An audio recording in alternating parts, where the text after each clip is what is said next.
Your favorite artist, and I'm gonna serve exactly what you are.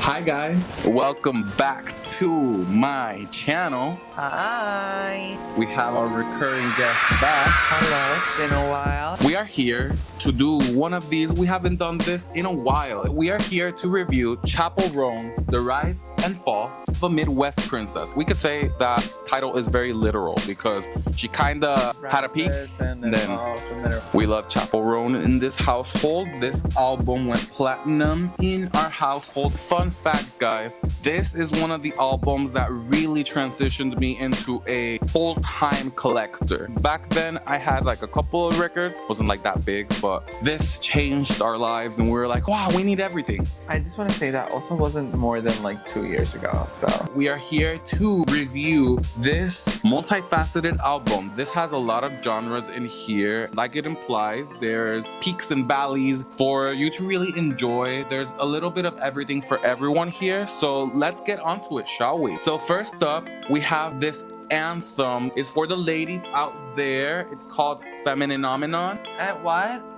Femininomenon. Can you play a song with a beat? Nowadays, DJs, they play boring songs, so she made a point with that. Needless to say, I really love this song. An amazing opener. Talks about her coming of age as a lesbian. Women interested in women. Definitely expresses like, men don't do it for me. Why is that? And then it's like, oh yeah, try ladies. I think this is a great starter for this album. I will say it's not like my favorite, but it definitely sets the tone for what to expect in this album. Absolutely. Femininomenon, I'm gonna give it a 6.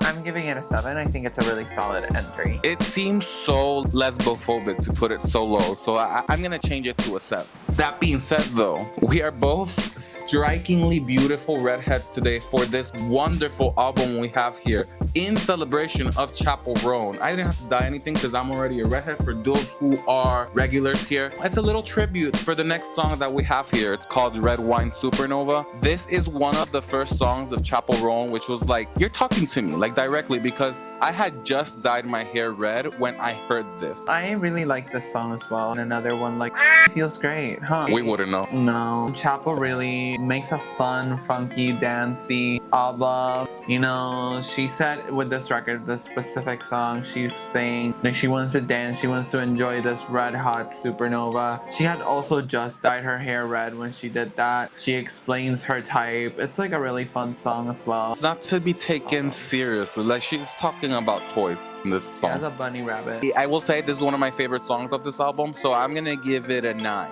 I'm gonna give it a 7. I'm not a huge fan of it. Not a huge fan. I like it a lot. It's just not not my favorite. Yeah. No, I don't think it shows off her talent as much, nor do I think it has like a really deep meaning in terms of the lyrics. So it's very much like a regular dance pop song. So that's why I'm giving it a 7. This is the beauty of disagreeing, because I could further disagree from that opinion. I love this song. It is one of the songs that really introduced me home. Like, who the f is this? No, that's fine. Maybe I should change it. I'm gonna change it at 8.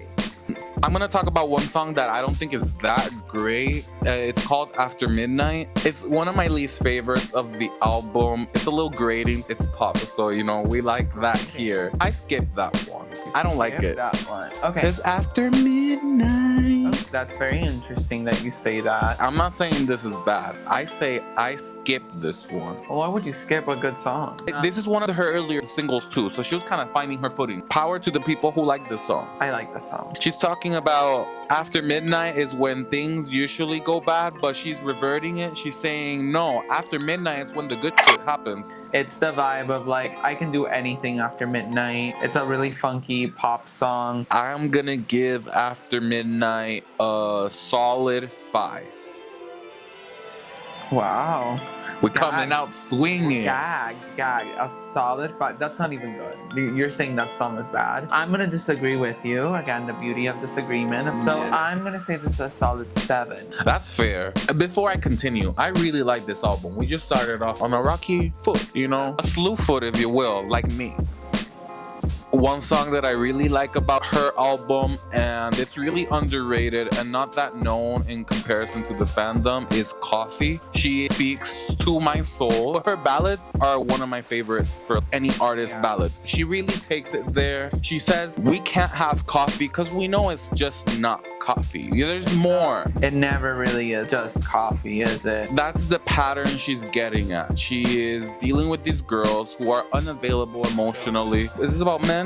I think that would make more sense. I think this one is about men. The positive ones are about women. Gay, straight, regardless. Men are men. Boys. Men are men and boys are boys. Coffee is definitely one of my favorite ballads of this album. It is a slow grower for me. I didn't pay attention to it that much, but there's just one day I was just feeling my feels and I heard it and I'm like, wow, that's pretty relatable. This one definitely helped me through my latest breakup. It was, I don't want to meet you for coffee because I know where this is going with you. Even though the song is just called Coffee, we're gonna give it a solid 8. I agree with you. I'm gonna give it a solid 8. I think it's a really good song. It's like on the lower 8 for me though. However, we're talking about her ballads. I think my favorite one of this album is the next song, Casual. Oh yeah. Casual is one of those first music videos that I saw from her that really touched me. Like I saw that and it really gave me feels because it touched my heart, not my face. But touched you.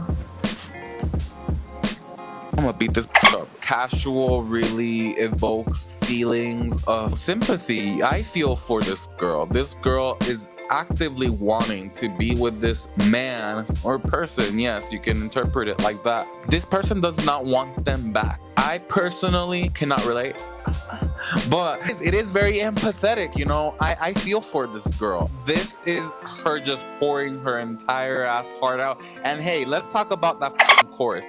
Knee deep in the passenger seat till you're eating me now is it casual now? It's knee deep in the passenger seat and you're eating me out. Is it casual now? Shakespeare couldn't come up with any of that. I like this song top to bottom. Makes me cry, makes me laugh, makes me have all types of feelings. So I'm gonna give this a 10. This one was very relatable to me. I like it a lot. I feel like it's something that a lot of girls go through where men, they tell them, hey, let's keep it casual, but they don't keep it casual. They do things that are clearly not casual, confusing. And I feel like that is the energy this song conveys. So I give this song a 10 as well. I think it's one of her best songs out of the album. It's one of the most raw songs. We stand. It's hard being casual. You literally just said it. It's a perfect song because it has everything you would want from cheeky.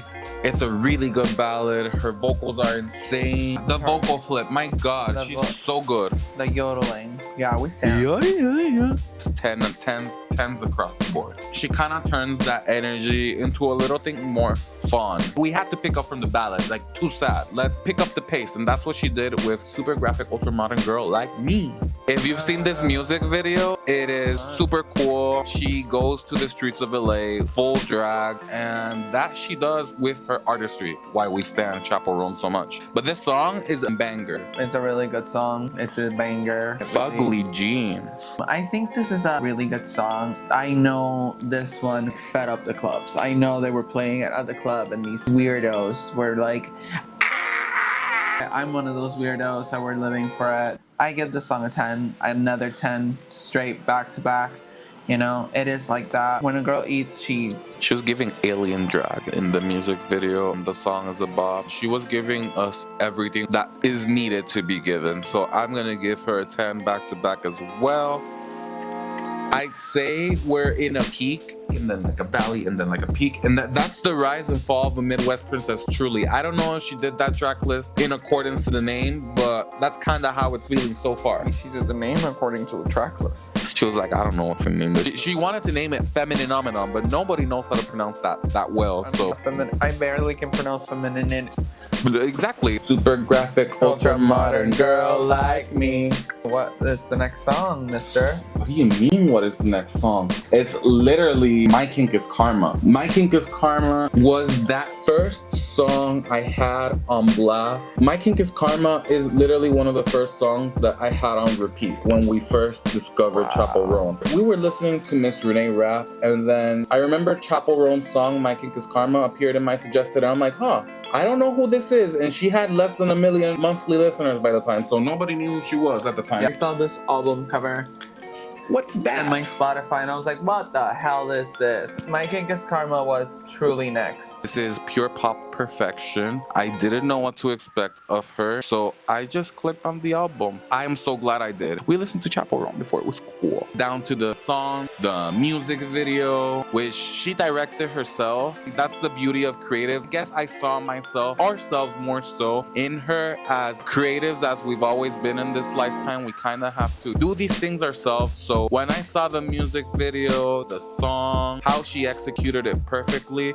I was a certified stan. We're wearing cowboy hats and everything. We don't even go that hard for the other reviews. So I had her in my basement. I was like, you better come out here with a full face mug or you're gonna go back in. It puts the lotion on its back or else it gets the hose again. My Kink is Karma is that song. I had some opinions about the earlier songs in this discography. It might come as a shock to you, viewer, that I'm gonna give this song a triple 10. In the sense that this is my third 10 in a row, which I haven't done, I don't think, ever in a review.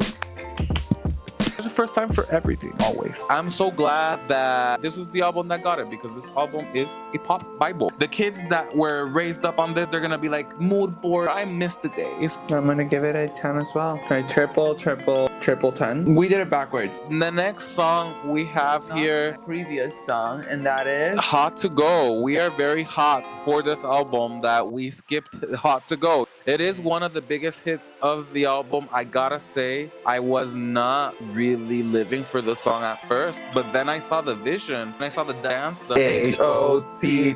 HOTTOGO.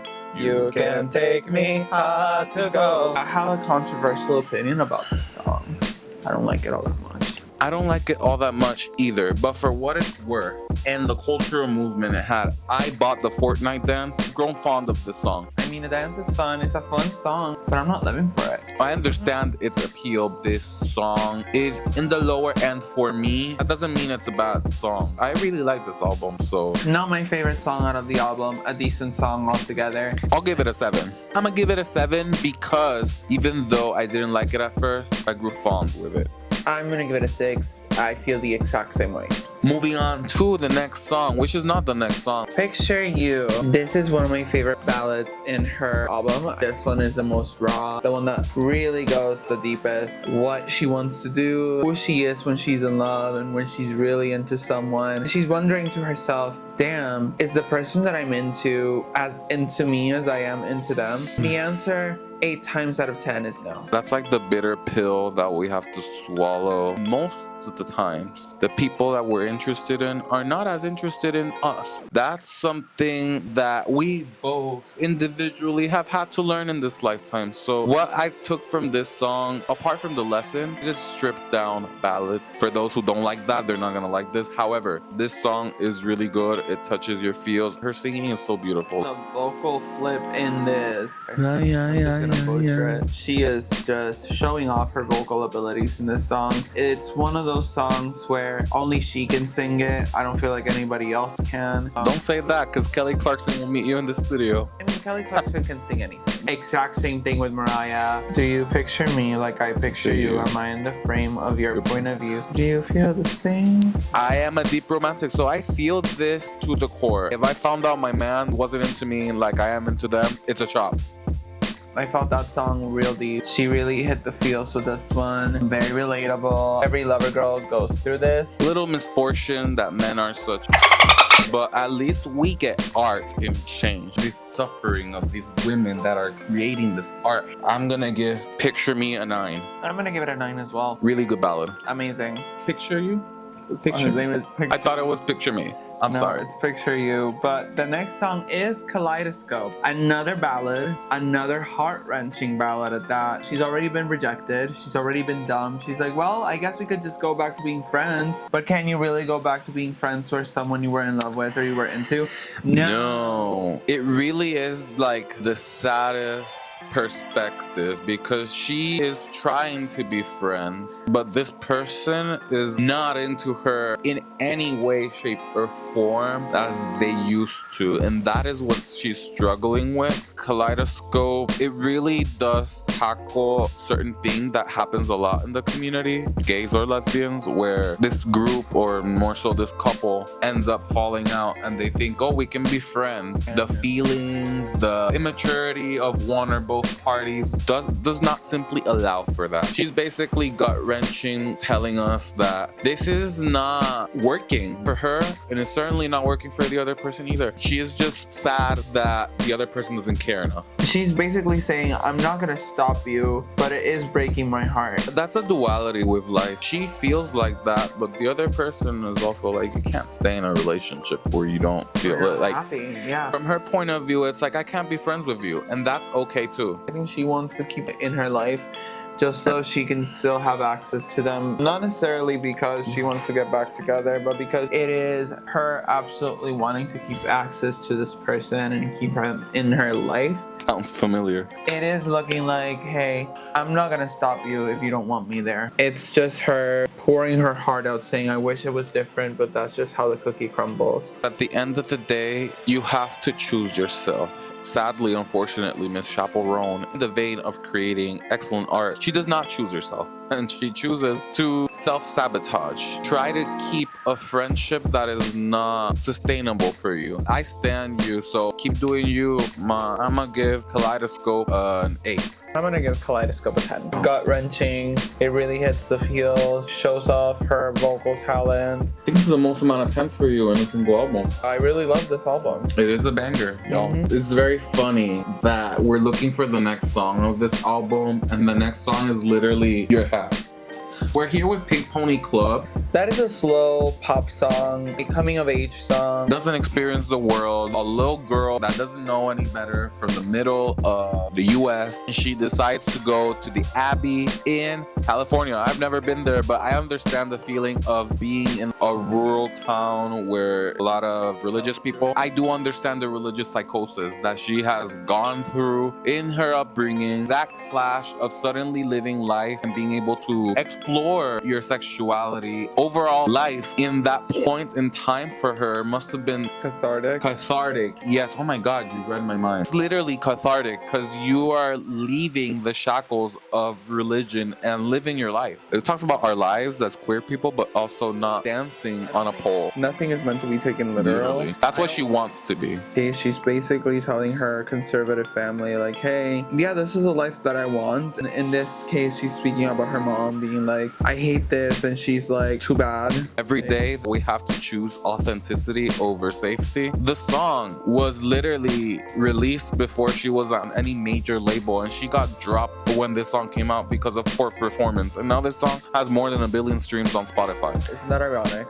I think that is a testament to never give up on your dreams, and is thinking, you know what, I kind of want to give up on this not giving fruit. Don't give up, because you don't know when that post or when that moment blows up for you. This is one of those moments for me. I'm gonna give this song an 8. I really like this song. It is a nice listen. I'm gonna give it also an 8. I think this is a really nice listen, as Brian said. I also think it's a very cathartic moment as well. Speaking of nudist colonies in New York are a new thing. She's part of them. She states that in Naked in Manhattan, which is coincidentally Naked in Manhattan. the next song. Like After Midnight. This isn't one of my favorite songs of this album. You just hate lesbianism. I don't hate lesbianism. You just hate women, don't you? I love freedom and expression, but I also don't like this song. It's just better than After Midnight. I'll give it that. Well, I am going to unfortunately have to agree with you. I'm not a fan of this song all that much. It's good. I don't think any of the songs in this album are less than a 5. This is my 5. Touch Me Baby. I like the 80s synthy, I like Sex and the City vibe it has. That's about it. It's just not relatable to me. I think Ms Chappell said you're no longer part of the Pink Pony Club. Even though I don't like it all that much, but I'm a huge fan of the sentiment. So just for that. I'll give it an edge a little bit more than After Midnight. I'll give it a 6. I'm gonna give it a 5. Not a huge fan of it. You know what am I a huge fan though of? California. I am not a huge ballad person by any means. I say that in my favorite artist, Mariah Carey, but very few people know how to make good ballads. I'll say Chappell Roan is one of them. Those people. She is grieving a sense of home because she doesn't have it in California because she is from the Midwest. She is away from her family, which I feel is a little relatable to me. I felt a little bit of that homesickness she felt. To make it work, that is the price you have to pay if you want to dream big. That is what she's basically reckoning with. The fact that she's away from her home and she doesn't feel like home in California. She also feels sad because she feels like deep down inside her failure of her previous label, she doesn't feel like it amounts up to something her grandparents would be proud of. That's a little sad. I like her ballads because she just goes there. It's full of personality and it's full of her experiences, and I guess that's why this album is such a success. I really like California. I think you covered everything I wanted to say about California, so I'm just gonna give my rating. Took the words right out of your mouth, huh? No, literally, you took them right out of my brain and expressed them as if it were me. That's synchronicity, y'all. Honestly, California, for any expat living in a new place, will totally understand this because you leave behind the family in order to go after your dreams. That is a scary feeling to have, but it's also a very gratifying one once you are successful. And this was written pre her blow up, so this is very raw, honest. She basically feels like a failure, but she's continued to doing her art, and look at her now. Very inspiring. I will give California a solid 7. I will give California and also a solid 7. I really like it. It's just not one that I would go and reach for first right off the bat. I prefer the live version on the Tiny Desk a lot more. I think I like her live more than I like her recorded, which is rare. This album for me has been such a pleasure. This last song and album overall is not a guilty pleasure for me. This song, Guilty Pleasure, she dives a little bit more into country. I'll take folk. She's yodeling the most here. It's like pop folk, very, very good. Not a guilty pleasure for me at all. I'm very proud. Stand this song forever till the end of time. Love this song, from the folk vibe to the yodeling at the end. Perfect top-notch ending to a solid album. It goes all the way back. This is one of those albums where it ends with her just like going, ah. If you have it on repeat, it starts with Femininomenon. Timeless classic. This aged very well. I have listened to this literally more than like 200 times, and I haven't listened to it in a minute, but I'm pretty sure if I prop it in here right now, I'm gonna have a good old time as well. Guilty pleasure, I'm gonna close it with a solid 9. Watch to see if there's gonna be a hurricane this season just because of that. That's you when you sing in the shower. I would easily say this is one of my favorite songs from this album. I'm giving it a solid 10 out of 10. I don't have anything bad to say about it. I think it's an amazing song. One of my favorites as well. I am not embarrassed to like this song too much. It's not a guilty pleasure. It is not my guilty pleasure. She is literally taking time for herself, and that's great. Off the album, girl. What do you think about the rise and fall of a Midwest princess? What are your favorite songs? Do you agree or disagree with any of our comments? Please do let us know because we're very opinionated here and we're willing to settle it down in the comments. Absolutely. Anything you have to say, let's go ahead and start that discussion in the comments below. Thank you so much. Thank you guys. This has been another good one. We hope to do a lot more of these, so stay tuned. That will be all for today. Thank you so much, guys. Have a great one. See you next time. Bye. 'Cause after midnight, ass, booty, booty cheeks.